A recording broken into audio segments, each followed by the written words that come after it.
அடுத்த தலைவர் பதவிக்கு திரு உதயநிதி அவர்கள் வந்து தகுதியானவர் நினைக்கிறீங்க? அது அவருடைய பெர்ஃபார்மன்ஸ் எப்படி இருக்கும்னு அனுமானிக்கலாம்னு சொன்னால்,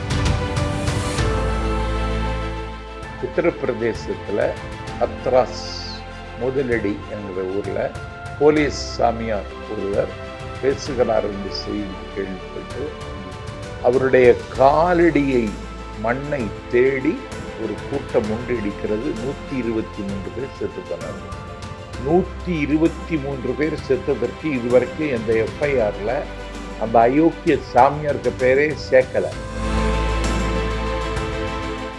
கஞ்சா ஒழிக்கிறது இல்லை, கஞ்சா அருந்துறாம்ல, சாப்பிட்றாம்ல, அவனை திருத்துவது யாரு? அவனுடைய மனதில் ஒரு மகருந்து சேர்க்கை செய்ய வேண்டிய பொறுப்பு யாருக்கு?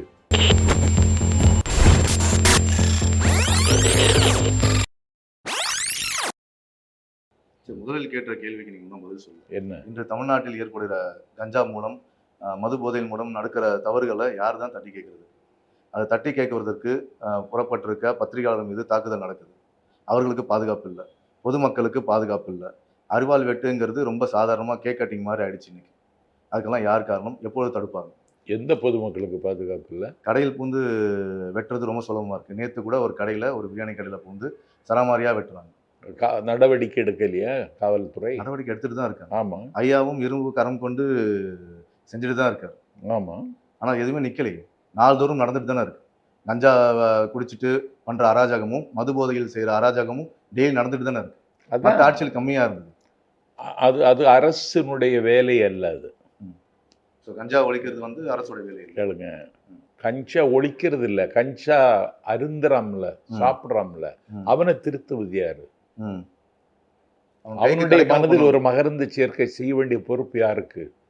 அவன் கையில கிடைக்காம இருக்கணும்ல. அவன் கையில ரொம்ப சுலபமா கிடைச்சிடுது இந்த ஆட்சி. எல்லா ஆட்சியிலையும் கிடைக்கும்.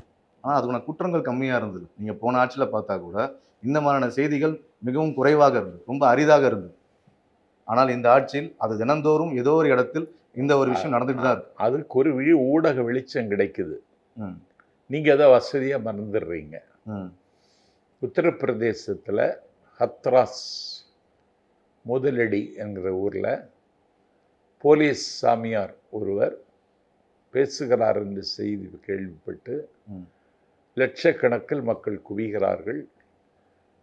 அவருடைய காலடியை மண்ணை தேடி ஒரு கூட்டம் முண்டிடிக்கிறது. 123 பேர் செத்து போனார்கள். எத்தனை பேர்? 123 பேர். நீங்க எங்க சொல்ல வர்றீங்கன்னா, தமிழ்நாட்டில் சட்டம் ஒழுங்கு கெட்டு போச்சுன்னு சொல்ல வர்றீங்க. என்கிட்ட சொல்லுறதுக்கு உங்களுக்கு தயக்கம் ஒன்றும் தேவையில்லை. 123 பேர் செத்ததற்கு இதுவரைக்கும் எந்த எஃப்ஐஆர்ல முதல் தகவல் அறிக்கையில் அந்த அயோக்கிய சாமியாருக்கு பேரே சேர்க்கலை.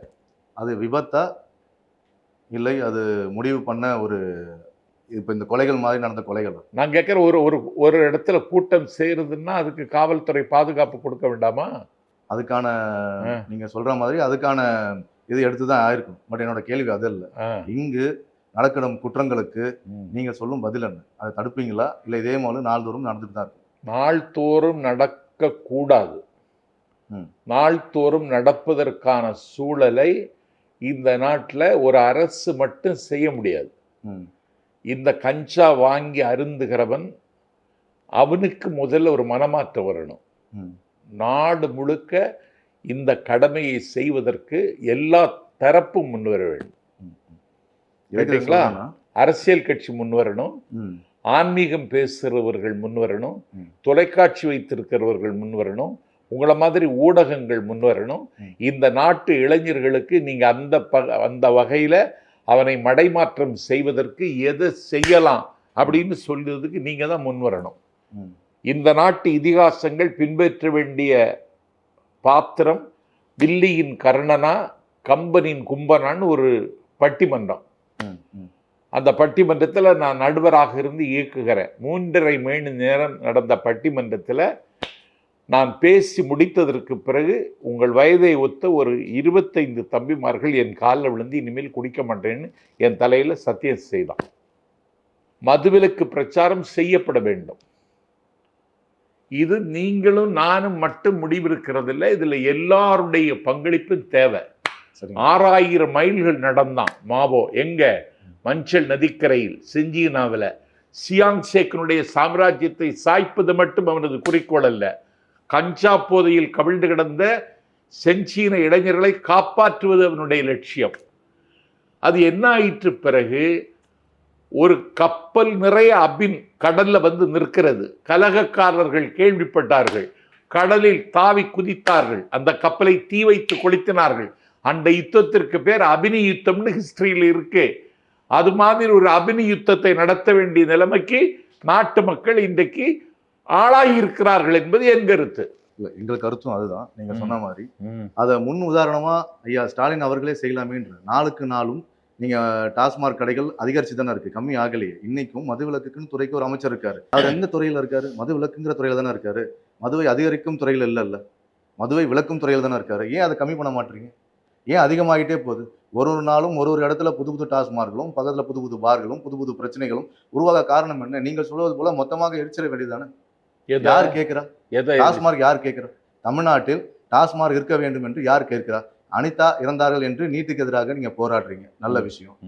அதே நேரத்துல கள்ளக்குறிச்சியில சம்பவம் நடந்துச்சுல்ல, அதுக்கு பேர் என்னது? அதுதான் சொல்றேன். இப்போ 53 பேர் இறந்ததுக்கு நீங்க அதுக்கு காரணமாக இருந்த டாஸ்மார்க்கை நீங்க மூடலாமே. அதுக்கு டாஸ்மாக் என்ன சம்பந்தம்? என்ன சம்பந்தம்னா, அவன் குடிக்கணும்னு நினைக்கிறான், அவனால குடிக்காம இருக்க முடியல, மெத்தனால் வாங்கி குடிக்கிறான். சோ அது சரின்றீங்களா? தப்பு. சரி, யார் தடுக்கணும்? மது அருந்துகிற பழக்கத்தில் இருக்கிற இந்த மக்களை மடைமாற்றம் செய்யணும். மதுவிலக்கை நடைமுறைப்படுத்தணும்னா ஊருக்கு மறுவாழ்வு மையங்கள் அமைக்கணும். மதுவிலக்கை நடைமுறைப்படுத்த வேண்டும் என்றால் தேசிய அளவில் அதற்கு ஒரு திட்டத்தை ஒன்றிய அரசு முன்வைத்து நடைமுறைப்படுத்துவதற்கு உத்தரவிட வேண்டும். அந்த மாதிரி எந்த உணர்வும் அவங்கள்ட்ட இல்லையே. இல்லை, இன்றைய இளைஞர்கள் அதிகமா மது போதைக்கு அடிமையாகிட்டே இருக்காங்க. அதை நாளுக்கு நாளா குறைக்க வேண்டியதான அரசாங்கத்தோட. நீங்க சொல்ற மாதிரி ஏதோ ஒரு சென்டர் ஆரம்பிச்சு அவங்கள ரீஹாபிலிட்டேஷன் சென்டர்ல சேர்த்து, இல்ல அதுக்கான இதுவை சேர்த்து அவங்கள கம்மி பண்றதுதான் நம்மளுக்கு வேலையா இருக்கணும். விழுப்புரம்ல சேர்த்து அந்த மக்களை மதுவுக்கு அடிமை இல்லாம கொண்டு வரணும்ல. இது நாளுக்கு நாள் அதிகமாக தானே ஆகுது. அதுதான் என்னோட கேள்வியா இருக்கு. இதுக்கு இந்த ஆட்சி அதிகாரம் வைத்திருக்கும் ஸ்டாலின் அவர்கள் என்ன முடிவு எடுத்திருக்காரு? என்ன பண்ணும்? ஒன்றும் செய்ய முடியாது. மக்களாக திருந்தாம அரசு மட்டும் இதை செய்ய முடியாது. நீங்களும் நிறுத்த மாட்டீங்க, குடிக்கிறவங்க நிறுத்த மாட்டாங்க. நாளுக்கு நாள் அது மட்டும் அதிகமாயிட்டே போயிட்டே இருக்கும். இன்று வளர்ந்து வரும் தலைவர்களில் மிக முக்கியமாக பார்க்கப்பட்ட அண்ணன் ஆம்ஸ்ட்ராங் அவர்களுடைய படுகொலை பற்றி உங்களுடைய சில வார்த்தை. ரொம்ப துரதிருஷ்டமானது. அது உங்கள் ஆட்சி தான் நடந்திருக்கு. எங்க ஆட்சி இல்லை, படுகொலை நடந்திருக்கு. துரதிருஷ்டவசமானது. ஒரு பௌத்தத்தை தழுவியவர், புத்தனுக்கு கோவில் கட்டியவர்,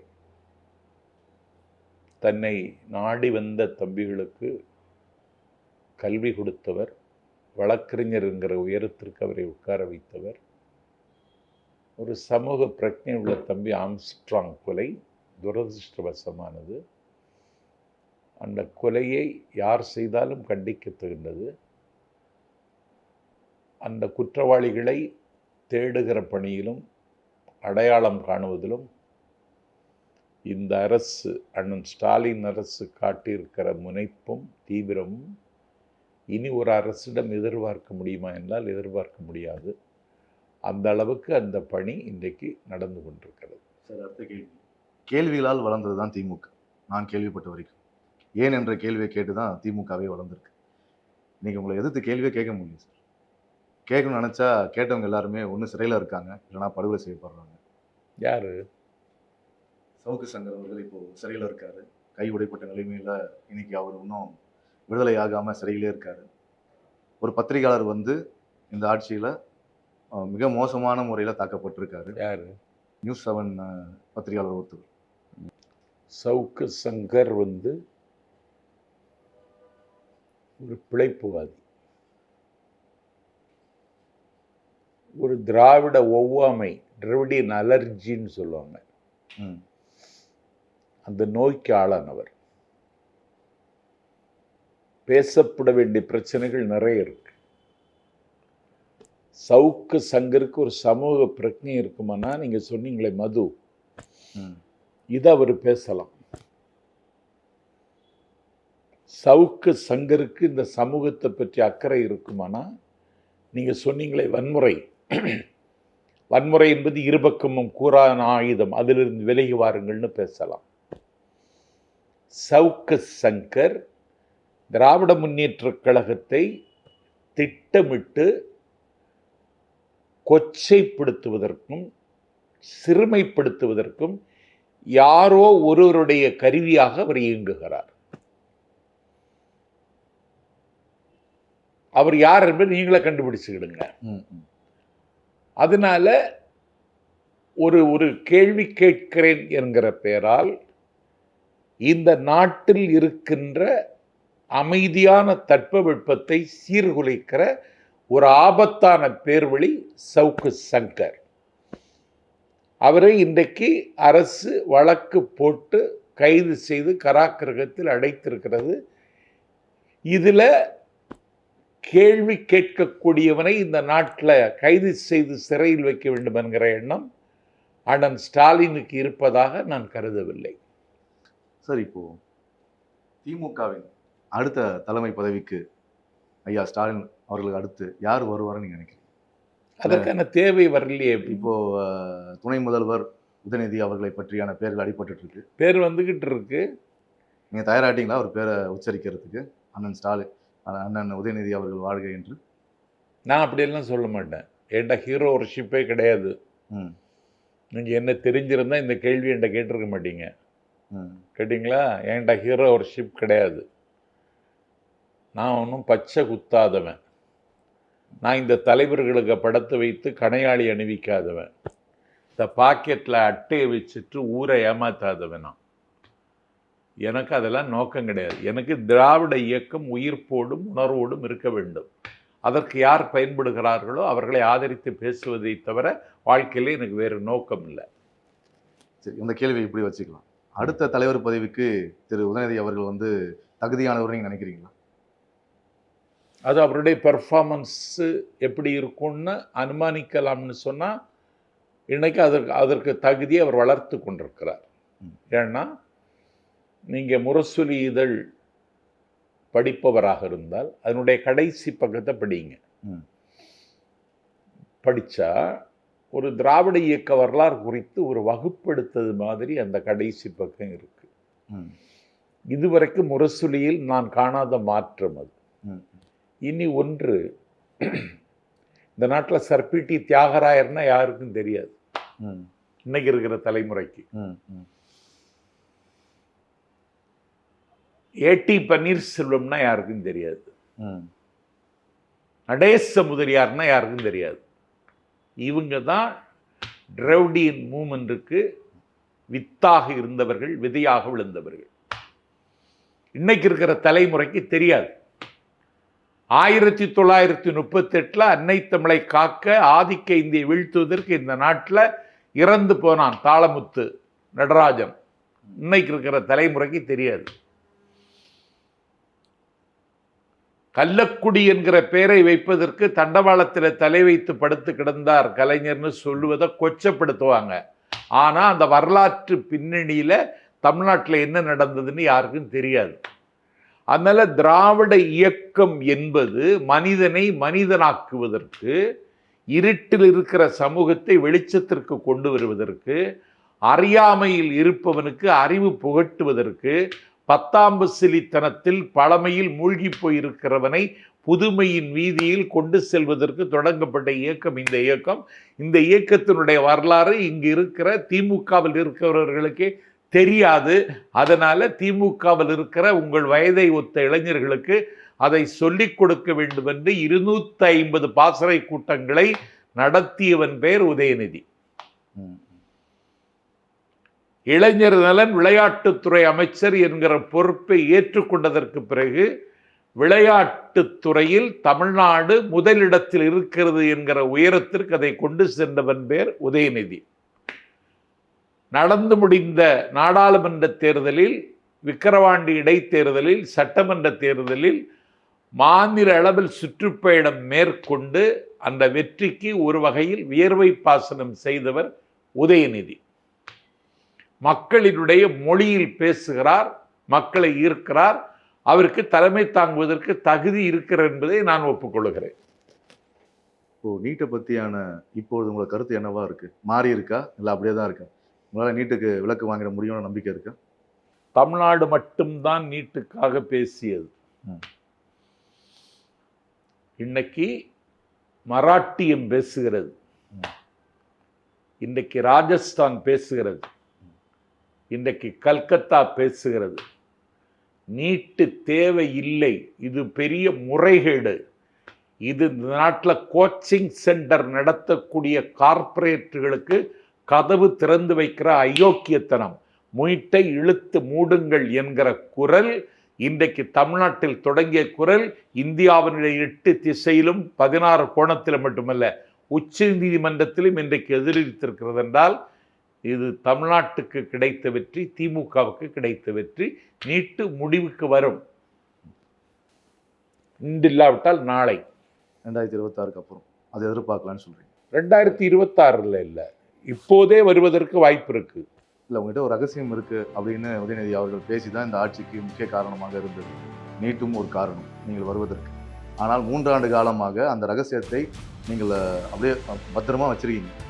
அடாவடித்தனம் செய்கிற ஒரு ஆளுநர், ஒப்புதல் தருவதற்கு மறுக்கிற ஒரு குடியரசுத் தலைவர், சட்டத்தின் ஆட்சியை மதிக்காத நாடாளும் பிரதமர் மோடி, இந்த விஷ சூழலில் இன்றைக்கு கல்வி சிக்கி அதிமுக என்கிற கட்சி ஆயுளோடும் ஆரோக்கியத்தோடும் இருந்தால் மட்டும்தான் பாசிஸ்டுகள் இங்கே ஊடுருவாமல் தடுக்க முடியும். அந்த கட்சி ஒன்று சேரக்கூடாது, நன்றாக இருக்கக்கூடாது என்பதுதான் பிஜேபியினுடைய அஜெண்டா. அந்த அஜெண்டாவை நிறைவேற்றுகிற அடிமையின் பேர் தான்